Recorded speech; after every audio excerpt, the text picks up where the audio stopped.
Alright, ayan mga master, good morning. Wala tayong gawa ngayon, maulan. So, ipakita ko po muna yung ating mga ginawa na dito, ano. Ayan yung ating pilot house. Ayan, bali papakita ko po yung ibabaw, ano, yung ginawa ko na doon sa pinakakwarto ng pilot house. Alright, ayan, aakyatin natin mga master.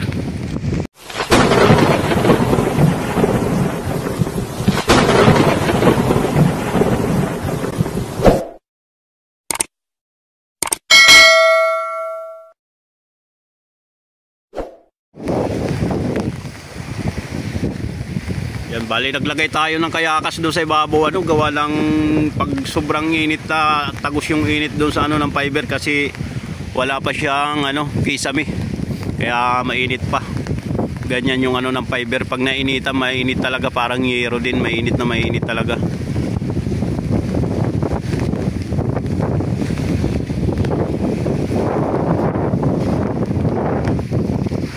Alright. Yan mga master, yung ating gawa na ano, pilot house, ano sa tingin nyo? Masama, maganda? Papakita pa rin natin yung itaas para makita nyo talaga kung masama o maganda. Alright.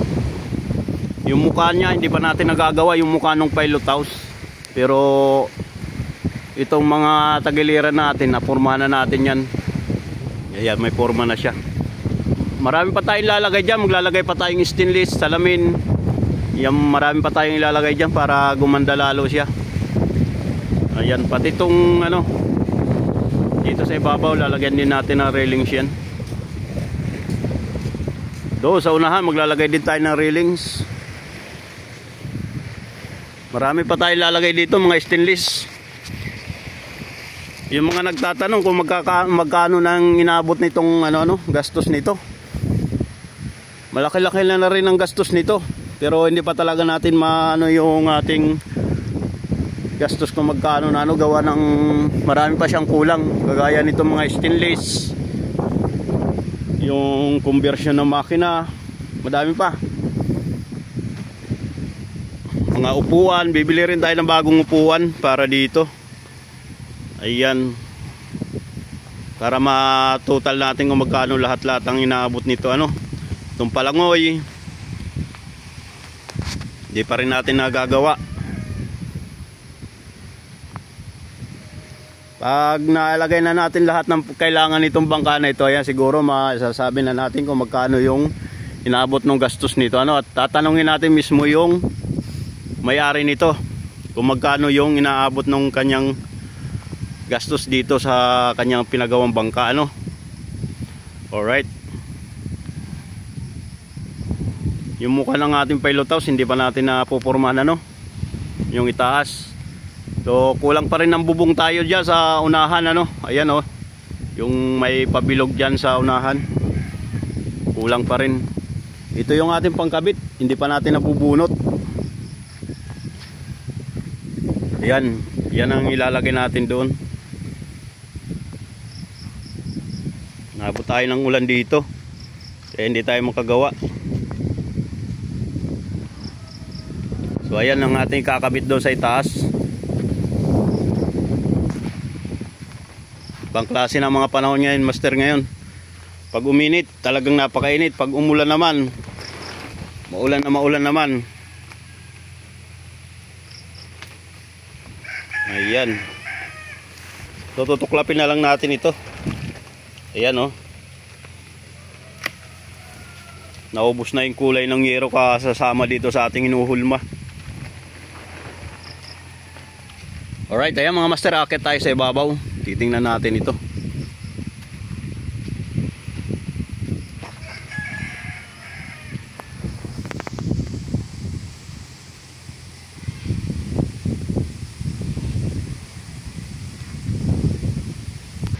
Pakita muna natin yung forma dito sa ibaba, no. Yan ang ating design ng pilot house. Marami pa tayo lalagay dito sa unahan, maglalagay pa tayo ng stainless. Diyan sa harapan ng pilot house, may stainless pa rin tayo lalagay dyan. Railings pa rin. Basta ito, pag natapos ito mga master, para itong ano, semi-yate ang forma nito. Alright. Ito yung ating sidewalk dito sa tagiliran, ano. Pero ayusin pa natin to mga master, ano. Kulang pa talaga sa ayos ito. Ayan yung forma natin ng ating sidewalk, ano. Alright. Bali dito, pag na-fix na natin yung ating sidewalk, ilalagay na natin yung salamin niya, no. Alright. Dito naman sa ibabaw, yan, may mga lagayin na rin tayo dito, pintana na rin tayo dito sa ano, sa may pilot house, may mga pintana na rin ito.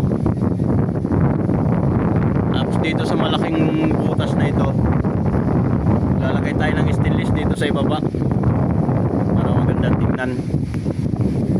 Ito, maglalagay naman tayo dito ng salamin. Right. Bali dito, itong mukha na ito ay yan pa ang ating gawain, yung mukha na ito.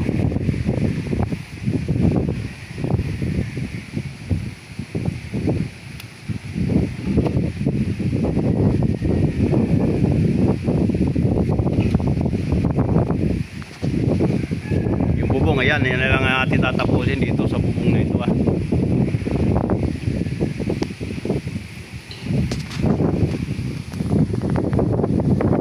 Medyo naglalamog lang yung ating panahon. Ito na yung pinaka kwarto, ano. Bali dito mga master ay magkakabit tayo ng mga salamin dito para gumanda tingnan. Ayan, bampaha. Kita nyo dito sa loob, puro tubig. Walang bukas itong harapan. Ayan yung tagiliran dito sa may bubong, yung sinasabi natin, ano. Ayan, nakabit na natin.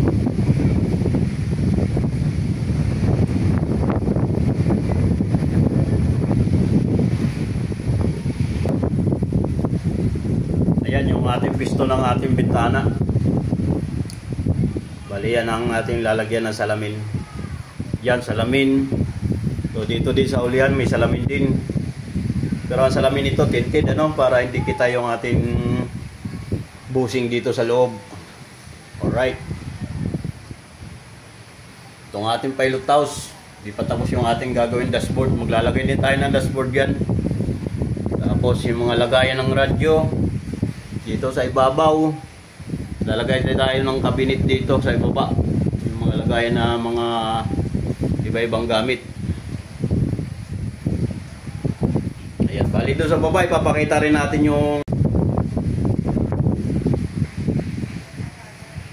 bali dito ay maglalagay naman tayo ng lagayan ng mga kutsyon, yung papag, ano, parang papag niya, ano, tapos lagayan ng kutsyon. Tapos dito sa harapan, dito sa ano na ito, maglalagay tayo ng table na maliit para doon sa ating boss. Meron siyang ano, lamisa dito na maliit dito sa loob. Dito naman, ito yung ano ng pilot house, yung ano ng kapitan. Dito magkakaroon tayo ng upuan dyan. Tapos isang upuan sa gitna para sa kapitan. Manubila sa gitna. Yan.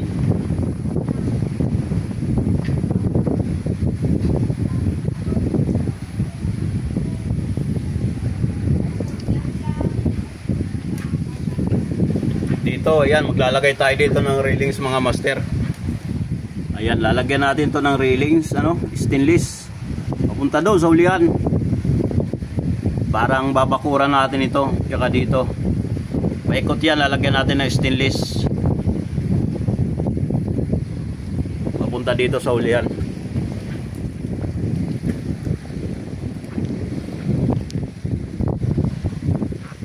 Ayan yung ating mga lalagyan ng stainless, ano. Ayan. Gaganda itong tingnan mga master pag ito may stainless na dito. Basta ito ay ano, pag natapos natin ito ay semi-yati ito. Alright. Ayan yung ating nilagay na kayaka sa ibabaw ng pilot house.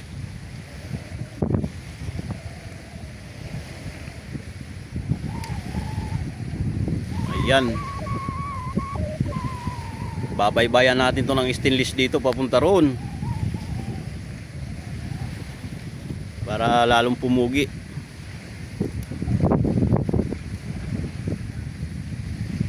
Naglagay tayo ng ano dito ng kayakas para hindi masyadong mainit. Iwan ang pag mainit, lalo na pag mga katanghalian na talaga, napakainit ng singaw nitong ating fiberglass na bubong. So maglalagay tayo ng kisame dyan, tapos papalamanan natin siya ng ano, polyurethane para hindi masyadong mainit yung ating loob ng ano, pilot house. Ayan.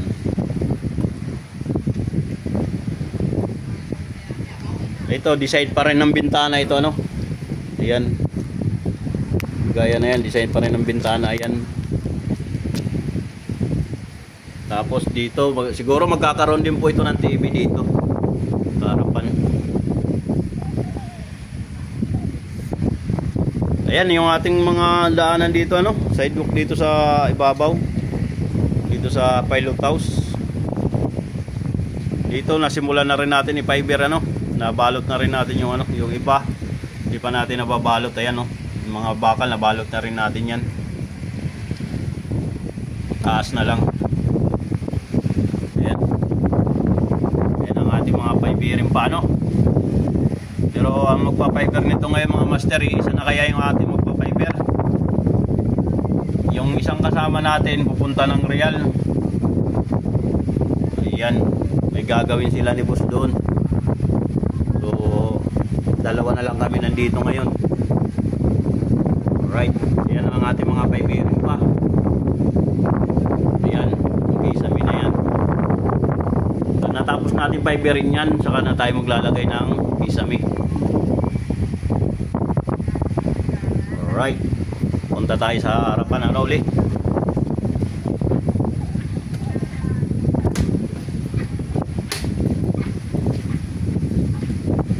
Ito naman, maglalagay tayo ng stainless dito.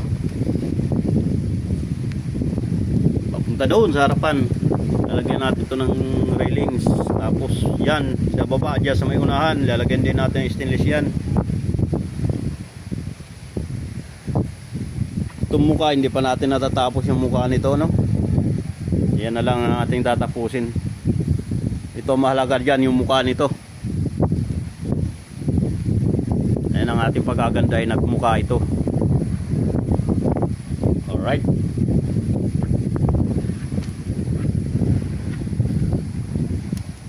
Ayan. Ito yung kabilang ano, sidewalk sa ibaba.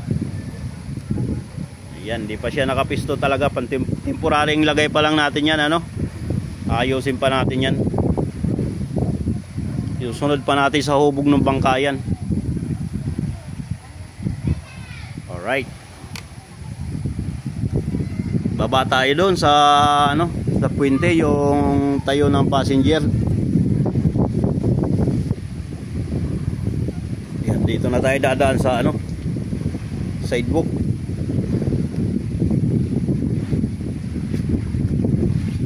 Alright. So itong sidewalk natin, baka ibubuka-buka pa natin ito, ano, iurong pa natin dito konti sa labas. Dahil makiti dito sa ano, tabi pa, oh. Yan ang ating dadagdagan mga master. Yan ang ating sasaygan ng panibago, ano. Alright. Tapos itong ating mga stainless, medyo ayusin pa natin, tabi-tabingi pa yan. Hindi pa talaga siya tuwid. Dapat ang ating railings maganda para may kabahagi yung mata. Ayan. Ating design ng bintana, ganyan.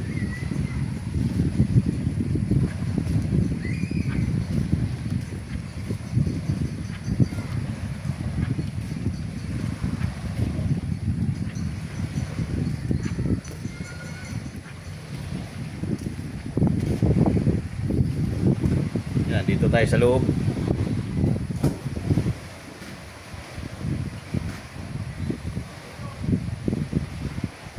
Yung ating CR. Tapos ng fiberin yan. So ang kulang na lang po dyan, pintuan. Tapos yung inidoro na lang, yung ating lagayan ng iat. yung upuan dyan ang ating kulang pa dyan, ano. Tapos maglalagay tayo ng pasingawan dyan. Ganon din dito sa kabila.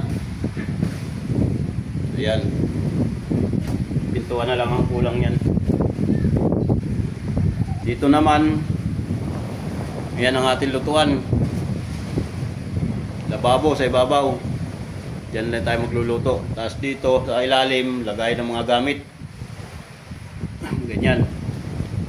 Ayan. So dito sa hulihan, nandito na yung ating higanton, ano. Ayan ang higanton natin sa angkla. Tapos magkakaroon pa tayo ng higanton dito sa tagiliran. Diyan sa may puste na yan, para doon sa ating ano ay sa tali natin, para dito sa pier, kwadera natin. Ayan, ilalagay natin dyan, dalawa, kabilaan, para may talian tayo ng kwadera.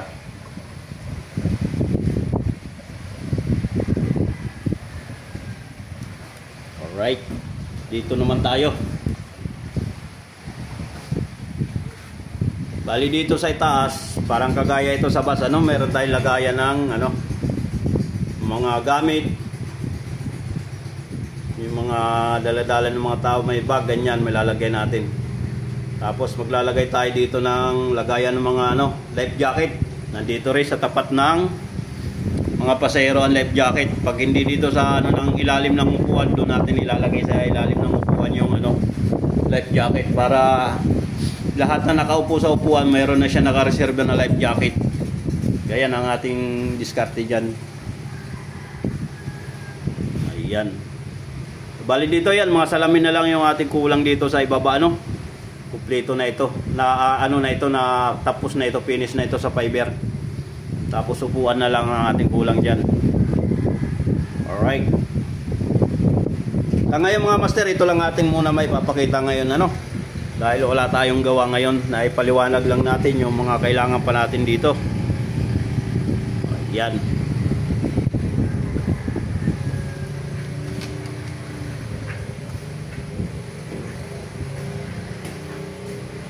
Ayan, maraming salamat sa ating mga viewers, sa ating mga subscriber. Yung mga hindi pa nakakapag-subscribe, mag-subscribe na rin po kayo. Alright.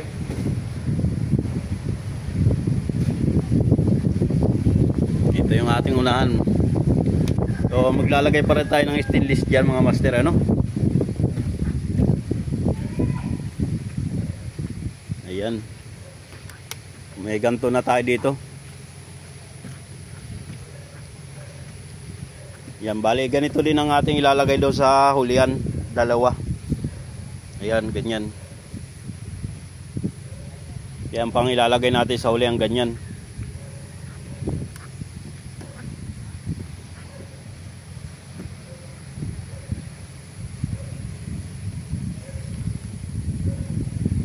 Ayan, ano masasabi nyo mga master sa gawa kong pilot house? Alright. Wala pang bakod yan mga master. Lalagyan pa natin ng bakod na stainless yan para pumugi lalo. Ayan, yung mukha ng ating pilot house hindi pa natin natatapos.